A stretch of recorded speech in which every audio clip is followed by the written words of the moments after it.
Hey guys, and welcome back to Blu-ray Tuesday with Terrell.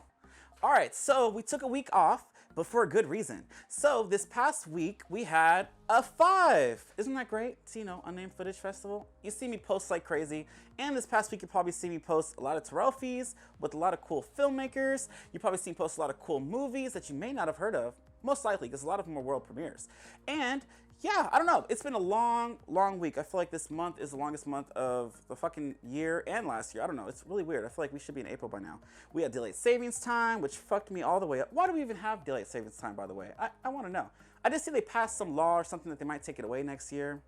Anyways, back to this. So, we had Unnamed Footage Festival. It lasted kind of like the whole week. We started off Tuesday with Behind the Mask at the Alamo Drafthouse, and it was the Terror Tuesday feature where Laura Battle, aka Russell, or Russell, aka Laura Battle, presented the movie, and it was kind of cool seeing that in the theater. I haven't seen that in a long time. I got the Shout Factory Blu-ray, and I haven't watched it. I did get it signed because we met them at, we went to, what was it in Sacramento?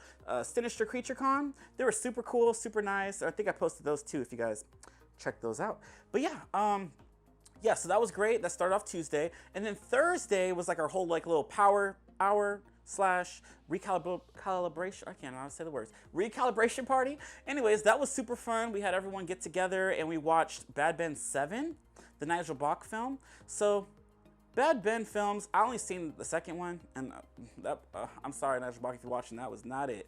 But I watched that, I was like, okay, I don't know if I want to see any more of these, because I went into the second one and never seen the first one. I think we showed the 7th one at like a Halloween party or something. I wasn't paying attention and it looked like, I was like, okay, what is this? But watching it with the group of people and just focusing on it, that shit was funny. And I rated that that's a near 5-star movie. Let me tell you, that movie was hilarious. It had a lot of cool moments. That fucking it's like a rideshare thing. Nigel Bach drives around in this what was it called? It's called Drop You Off. Isn't that funny? Drop your ass off. That's what it was called. Drop You Off. And he picked up weird ass people going to this house that was like haunted. I think it's from the first movie, or maybe it's on multiple movies. I only seen the 7th and the 2nd. But anyways, Steel Manville Road, I hope I said that right, but that's where all these people were going. And there's like this mysterious stuff going on at that house, and they keep going back and forth. They're picking up weird ass people. And that shit was hilarious. Good times.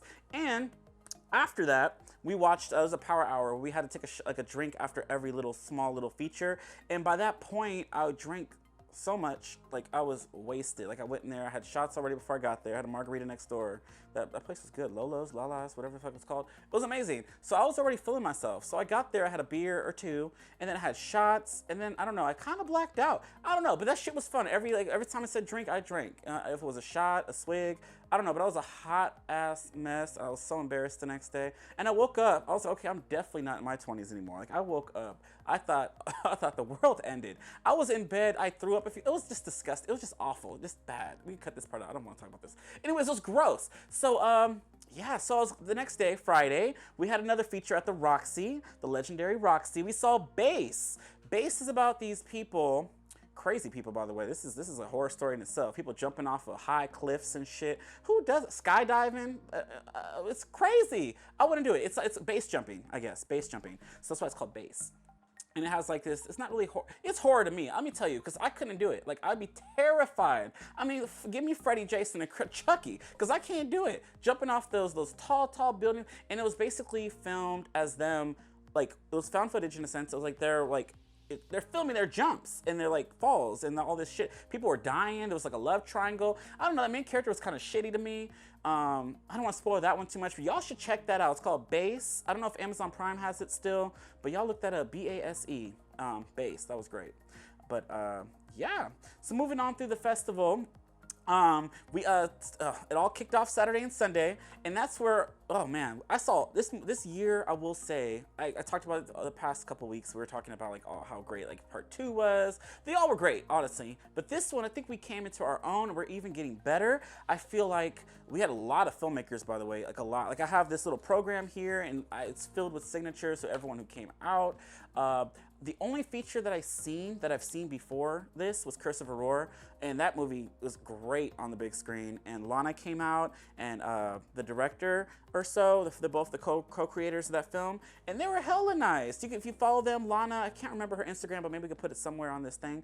But in the Curse of Aurora Instagram, check that out. It was so cool. They posted us, like it was so like they were all welcoming, and I guess we made them feel loved. That's what's I feel so cool about this, because everyone gets along, everyone's like a family, and then they bring these filmmakers in. It's like, you know, like they're like a part of this, and it's really fun. We had a cool step and repeat, so you probably seen I took way too many pictures. It was a fucking whole. I was 12 feet out, honestly. But yeah, it was super fun. Also, there was we started off with FTW from Jorge Torres. You guys have heard him on the Overlook Hour many, many times, and he's super cool. He came in all the way from New York. He looked super tired. I was like, you need to get your coffee. So we were sitting, talking, having our coffee. It started off with that, really good. And then we went into Masking Threshold. Let me tell you, if y'all ain't seen this, I don't know if this is out yet. Masking Threshold is one that, on paper, if I saw it, I probably wouldn't care to see it. Masking Threshold was really good to me. It was about like sound and like how different things affect sound. He had some animal cruelty. There were two guys that came here all the way from Turlock who found out about us. God knows how, I have no idea. But they came out, they were there the whole weekend, well, one of them, and he was like, oh, I didn't like that one because of the animal cruelty. It's just bugs, and they didn't really die. Like the ants, there was a nasty rodent. Oh, that's the scariest part is the mouse. I don't like mice. But anyways, this movie's great. I don't want to spoil it too much. Masking Threshold, that one was great. That caught me super by surprise, and I was super into that. Christopher Rohr was after that. He's Watching was a world premiere. The director there was in attendance. That was very interesting. There's a lot of like creepy moments. Like if I watched that alone, I was like, oh no, I thought that, you know. So the sound was pretty good on that one as well. Another one that we seen for the first time, for me, I seen for the first time, was Collingwood Story, and that was back in like, I think the 90s. The director for that was there. He's super cool, Mike. Shout out to Mike. But they showed that one. That was great. It was all on like almost like an unfriended thing. It was like the old school like AIM and or Yahoo Video. I don't know. Old school. You know, if you're from the 90s, you get it. But anyways, there's these two little boxes. It's like a supernatural thing. That was really fun. Literally, I don't think there was one this year that I just hated, because I liked something about a lot of them. Like going into like the Outwaters, oh god, that was crazy. Bloody, gory. That should be coming soon. Check out for that. And the filmmakers came out for that. Shout out to Angie. She was amazing. I loved her. Robbie was here. He directed and starred in it. And then you had Scott was there. They're in the movie. Super cool people. I really love Angie. Her personality is amazing. I think she's super fun. And girl, you going places. She was really skeptical. She told me, she was like, oh, I don't know about this scene. Girl, you was great. Just know that. All right. So that was good. And then we ended with the Zand Order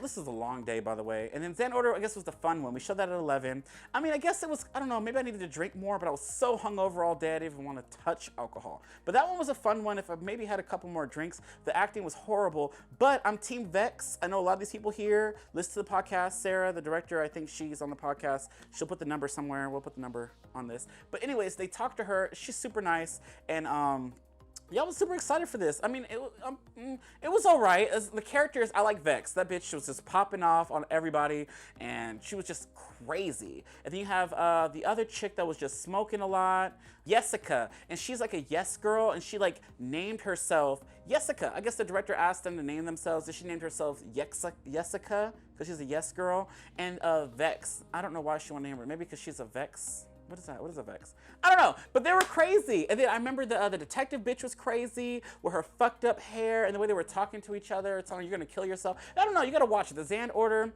But after, it was so cool. There's this like little book about like fucking, and it's just in Dutch or something, and it was about like what these yellow people are. Basically, this girl got kidnapped and I guess killed this woman's daughter. I don't know, but this woman's daughter was taken, and she believes these yellow people did it. Oh, that sounded racist.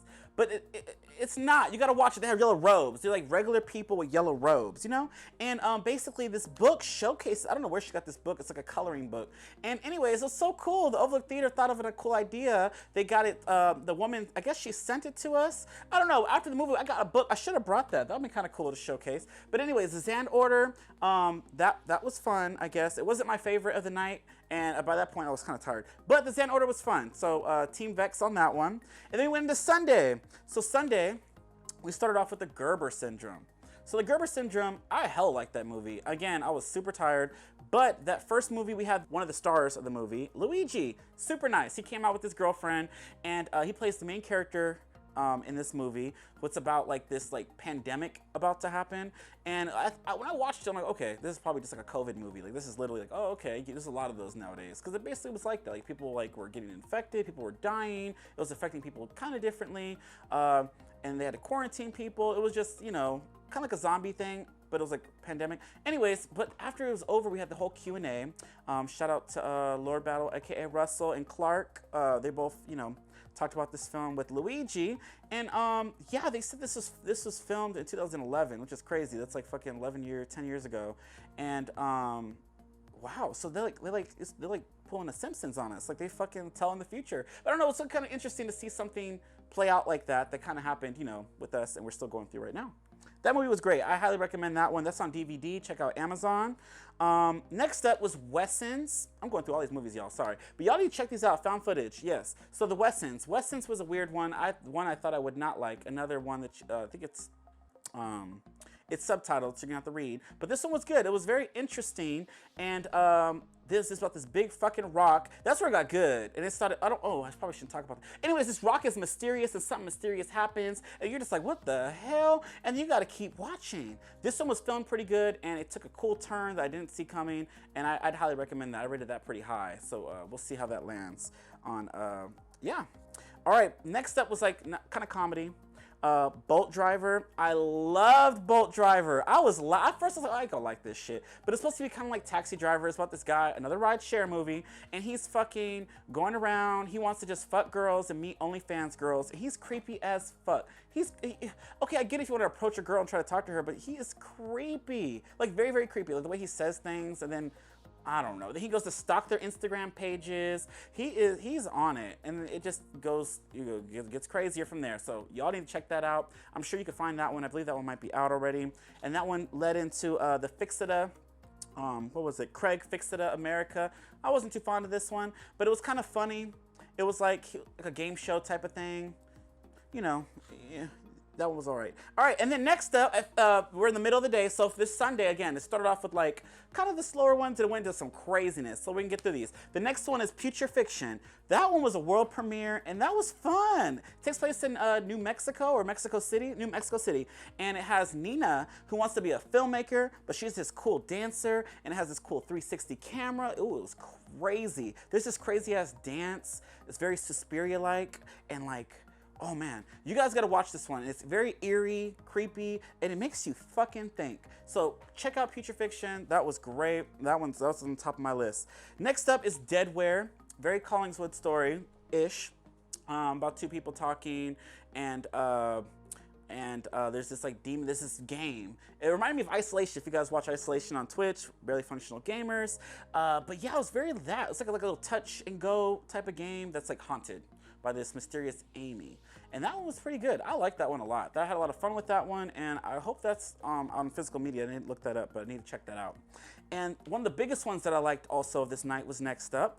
And I don't know if you saw my post, but I was hunting ghosts in this theater, me and Joe Sadi. So there's a Malibu Horror Story, which it was filmed two timelines. It was filmed in 2012. They filmed part of the found footage, part about these four guys like fucking going to this cave, this ancient cave, which is crazy. That part was nuts.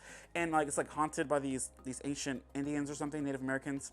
And then the second part that they filmed to it was in 2016 with these reporters like kind of like trying to like, you know, ghost watch or not ghost watch, fuck. You know, Ghost Adventures. They're trying to like track down what happened to these guys because they went missing. They found the footage, and now they asses is right up in it because they took their little asses up there.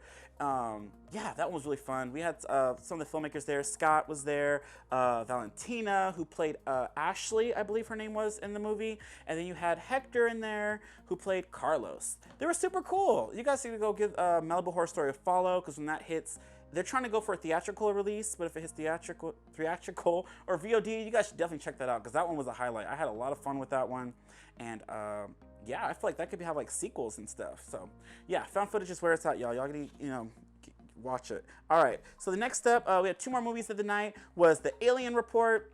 That one was very interesting about a guy who like puts like secret cameras on himself to like, cause he gets abducted every night or some shit over his life. He feels like he gets abducted by aliens. So he's trying to showcase what these alien people are doing. It's lots of nudity. I didn't talk about that, but this whole fest had dicks, pussy, ass all through the fest. Like people, a lot of dicks getting cut off. Whew, girl. Like I don't know if you guys, what's his name on talking about the animals? Like yo, dick getting cut off and chopped up and like crazy. It happened at least 3 times. Anyways, this movie has a lot of ass and dick, but mind you, if you guys watch it, you guys that are into like the nudity and the female, the booty, just know all them female backs is men. So just so you know, the director told us, he said those females, the back of them was men, but the front, you'll see the pussy. So if you're a pussy person, then you'll be happy. Anyways, Alien Report was nuts. I feel like it was very long though, and I feel like it was the same stuff over and over and over and over, and it just, but again, that one wasn't bad. I guess we had no bad movies this year. It's just really cool. Like I don't think I rated anything lower than 3 out of 5 or 3.5 out of 5. All of them were up there for me. So y'all missing out. The last one of the night, which was really great, is our legacy guest, Geraldson from Monster Box. He came to UF 2. He was in UF 2, and he was the last feature then, and then he came back for UF 5, and he was the last feature again. He was there with his fiance Leanne. Super nice people. They sat behind me on a few of the features, and we were like talking a little bit. They're great people, awesome people, and you guys should support this movie. If you haven't seen Murder Box, this one is even better. This one is called My Inner Demon: The Geraldson Tale, and this is about him and his best friend, and he's giving you how-to videos on how to like fucking make a found footage movie, and it was very inspiring because now I want to do it. But anyways, that movie was crazy, and it has his descent into like his like has like a duo character, like his Geraldson is like this comedian guy in this Murder Box movie, and he's like, you know, like a killer. He has this crude comedy and all this. Cool, really cool. The movie was great. I really liked that one. That was another highlight for me. And they were there, and they had a good time. I think it was the first time it was screened. A lot of these, the first time screened in a theater. And a lot of these movies should be seen. But yeah, that was great. And that's just a quick run through of what we did. But I mean, y'all should be there. So stay tuned, because on May 7th, Russell's birthday, by the way, Lord Battle, yes, we're doing the online found footage fest. So y'all need to check that out. So it's like 24 hour we did last year. There's going to be Unnamed Footage Fest online. So stay tuned for more details on that. Check out unnamedfootagefestival.com. And yeah, just want to remind you, I posted this a few times, but this is really cool. This is a cool little box that we gave out with the people who bought badges. Which is so cool. And you have a little film. So this is from part 1. Isn't that crazy? Look at how we progress. But this is great. So yeah. So if y'all weren't there, y'all need to come to next year, because this is going to be really great, and it's only getting better. And we have fun. We went for drinks afterwards. Like it'll be a good time. So if you guys didn't make this one, make sure y'all come to 6. So if you're in the area, and if you're not in the area, you know, book a flight. You know, save some money. You know, because start saving right now. So you know, put $5 aside every day. You know, you can come see us. Come take a picture with us. Hang out. It'll be fun. So stay tuned. Found footage forever, y'all. All right. So that's the first part. So now I want to talk about Blu-rays. Oh, mind you, a couple more updates. Scream 6 got announced, and that's dropping March 23rd, 2023. I had to throw that in there. You know my Scream. And in 2 weeks, Scream finally hits Blu-ray, Scream 5. And also check out X Movie. And if you haven't already seen it, and if you do go see it, stay after the credits, because there's a cool little secret thing at the end. Ty West, awesome. Cool slasher. I don't want to get into that, maybe next week. But X Movie, it's great. All right. So we're gonna talk about Blu-rays. It's been a couple weeks since we did this, so there's a couple of ones that came out a few weeks ago. So I want to talk about Coming to America. So this is an Amazon feature that was like a straight to Amazon release, the sequel to Coming to America. You know how they say the same little damn names. So basically it's the same story, but with his son, Eddie Murphy's son, which is so cool. And it has Tiana Taylor. She had the cool little dance sequence. But I did talk about this before. I kind of skipped on it the first week it came out, because I felt like it's just like bare bones. It's just a Blu-ray. But it has a cool slip, and I want to make sure I got it beforehand, and it was on sale. So I added it to the collection. The original was classic, so yeah, Coming to America. Next up that I picked up is Dream a Little Dream. So I've never seen this movie, but it has like the Coreys in it. You know, they were very famous in the 80s. And there's a sequel to this too, by the way, but I've never seen this. I think it's like a coming of age, like a high school, you know, 80s film. But the reason I got it was because it's part of the Vestron series line. You know, I've talked about this a couple times. They're all numbered, and they have a cool slip cover. This is number 25. So yeah, I have all these, and they look really nice on my little shelf, all in order. They mostly put out horror stuff, so this is kind of, you know, different for them. But yeah, to keep it going, I added this to the collection for completist purposes. It also has a digital copy, which is kind of cool. All right, guys. Next up is one that I thought was pretty crazy. It's called John and the Hole. No, not that kind of hole where this is not like a fucking sex movie. You know, had enough of that enough. Anyways, it was great though. But anyways, John and the Hole. So this movie here is from IFC Midnight, IFC Films. And this one's about a little boy who traps his fucking family in a hole. Ain't that some shitty white people? Oh, sorry, that's bad. This is the only thing you'll see in this type of movie. I don't know. It has Dexter in it. It has Michael C. Hall, and he plays the father, and him, the mom, and the daughter are just locked in this hole, and this guy is like starving them, and all this stuff. I guess he didn't get what he wanted. I don't know. This movie's fucking crazy. It's a thriller, mystery. I do like this, and there's kind of a twist. So, I don't know. These little kids are crazy. Like, little killer kids, it's just, I don't know, it kind of creeps me out. It's pretty intense. I'd say check it out. John in the Hole. All right, next up is one that was up for awards. You know, I think every musical goes up for awards. Is the remake of West Side Story. So we picked this one up. I picked this one last week at Target. So this is the Target exclusive that has cool art here, and it's the 4K release for it. And it was kind of hard to find this. My Targets around me did not have this feature. So now they do, which is weird. I went in there the other day, or today actually, and they had like a whole row of them. So I guess they'd be having this shit in the back, then they'll be putting it out. I remember I went to Target like a little after they opened, and they had nothing. I think I've seen a lot of other Blu-ray collectors post this too, but I don't know. Target's, it's mostly books now. I guess they want people to read. No more movies. Read. All right, so next up is one I hella liked from last year. This is A24's. This is Sean Baker's newest film, Red Rocket. I had a lot of fun with this one. Team Strawberry, that bitch was crazy. I love her. I love her name. I like the way she flowed through this movie. So this has a lot of sex in it too. It's an older man with a younger girl, but you just watch it. Just see. It's A24. Y'all know A24. But this is hella funny. It's fun. I like how it ended. It made you think. It has a cool little slipcover and it feels nice. And if you've seen the Florida Project or Tangerine, that's the same director, you'll probably like this. I liked it. I loved it. And I actually still need to see the Florida Project. I love Tangerine. I've seen that many, many times. But yeah, Sean Baker's new film has a cool slipcover, and yeah, I recommend it. See the little donut? He's like known for his donuts in his movies. Certified fresh. All right, this one does have a good amount of bonus features too. There's commentaries, there's the making of, there's some deleted scenes, and there's audio commentary from all the actors, looks like. Oh, and cinematographer, and Sean Baker, and Simon Rex, the main guy. Cool, I hella like this movie, and I'd say this is collection worthy. All right, we have a lot today. All right, next up is a Shudder exclusive called The Boy Behind the Door. We have a lot of little kids movies today, don't we? So this is about this little kid that gets trapped behind a door in this crazy ass house, and the other kid gotta try to help him get out of it. And these two people trying to kill them. It's really weird. I think they eat people. I don't know, but it's a pretty crazy movie. This poster, which it's pretty cool, is from Creepy Duck Design. He's the one that did all the fan, like lately all the fan horror posters, like a lot of the Scream ones. He did a lot of the Halloween Kills and Halloween Ends, and I think he did one for Nope. He's really cool. I like kind of use his pictures, and I tag him if you guys see him on Instagram. But he actually did this as a fan art, and it made the Blu-ray, which I thought was pretty cool. But it's a Shudder release, so if you wanted to like check it out beforehand, check out Shudder. It's still on there, certified fresh. And if you get the Blu-ray, it does come with a free trial for Shudder, so you know, win-win. Get the Blu-ray if you like it, and you can, you know, stream for a week. All right, so on for this week's releases.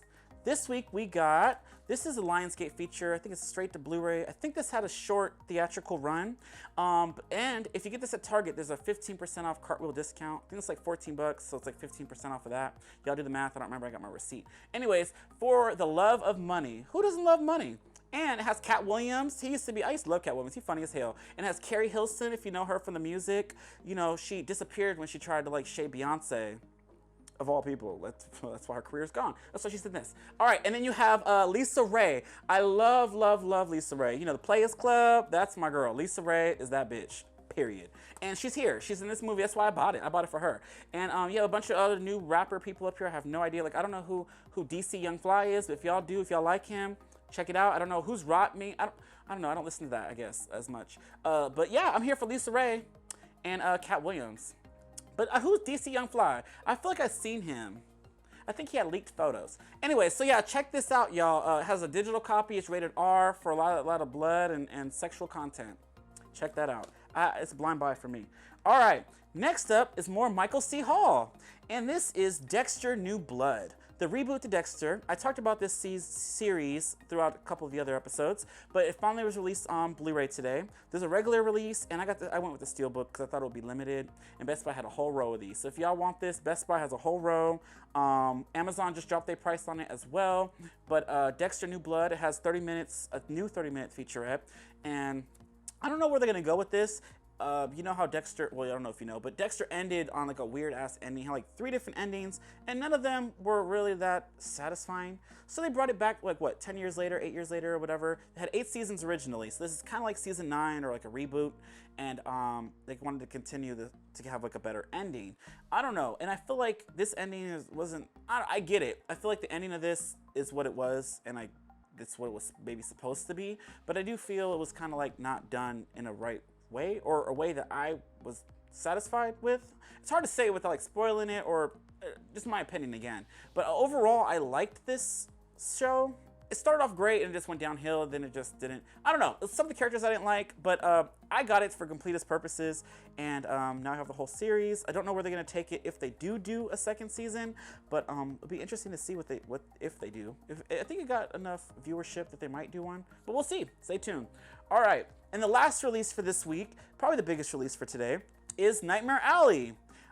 This is, I have not seen this yet. I actually was supposed to, and I would have, but I was not feeling good. But Russ and Oksana, they asked me to come see this movie, and then I seen the runtime. It was like 3 hours. I was like, I don't know if I want to go sit in the theater for this. But I didn't know what it was about. I thought it was horror, but it's like noir, I guess.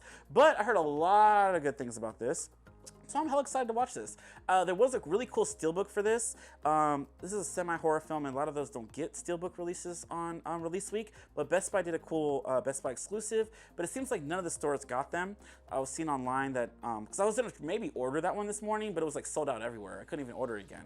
But online, I was seeing other people's posts, and they were like, oh yeah, it looks like only online, a lot of the stores didn't get them. So maybe this might pop up again in stores if you guys missed out, because Eternals did the same thing, where it sold out online. You know, Marvel, they always sell out. But then they showed up, like, when I went to Best Buy, they had a whole row of them. So maybe they're getting them late. I don't know. I guess the supply and demand, I guess, is kind of behind. But no, I heard a lot of good things about this. I've seen people who watched it twice. I feel like there's a black and white edition. Oh, actually, is there a black and white edition on here? No. There's not. But this is, I'm looking forward to seeing it. I love the actresses. Is this her name? Kate Blanchett. This bitch, I don't really like her. She was in Nightmare on Elm Street. Her first movie was Nightmare on Elm Street. She played Nancy. What the fuck is her name? I can't even think of her name. Yeah, see, I don't really care about her. Anyways, this bitch, Rooney Mara. There we go. Rooney Mara. This bitch, she was in a Nightmare on Elm Street remake. It was shitty anyways, but she made it shittier. She went on there. She didn't want the role. You can look it up. Google it. Google Rooney Mara, Nightmare on Elm Street. She did not want to be Nancy. Nancy is an amazing final girl. Nightmare on Elm Street is probably like one of my favorite, if not favorite, horror films. And Nancy's iconic, and this bitch just went in there and just did the bare bones edition of her. Made her like very fucking, I don't know, what's the word? Like, depressed. I don't know. Nancy and the other one, that's a bad bitch. She was ready to get down. She was ready for survival. This girl was just like, oh, okay, you know, I was touched as a kid, maybe. I don't know. Because this was very, like, very different. I mean, they alluded to it in the old one. They just went all in this remake. Every time I watch, I get bored. So I don't know. Anyways, Rooney Mara, I'm not too fond of her. But everyone else in this movie looks great. They're great. Great actors. So, yeah, don't let her take you away from this movie like it kind of did me. But yeah, Nightmare Alley. All right, so yeah, that's it for this week. This is a long episode for y'all, but yeah, y'all need to come to UF. Stay tuned for May 7th. We're gonna have the online one, and we're gonna be live tweeting, so tweet with me, watch some movies, found footage forever, y'all. And yeah, stay tuned for next week. Next week that comes out is like kind of like comedies, romantic stuff. We have Marry Me with J-Lo. We have Sing 2, and a lot of re-releases. But yeah, stay tuned for next week, and yeah. See you next time. Bye.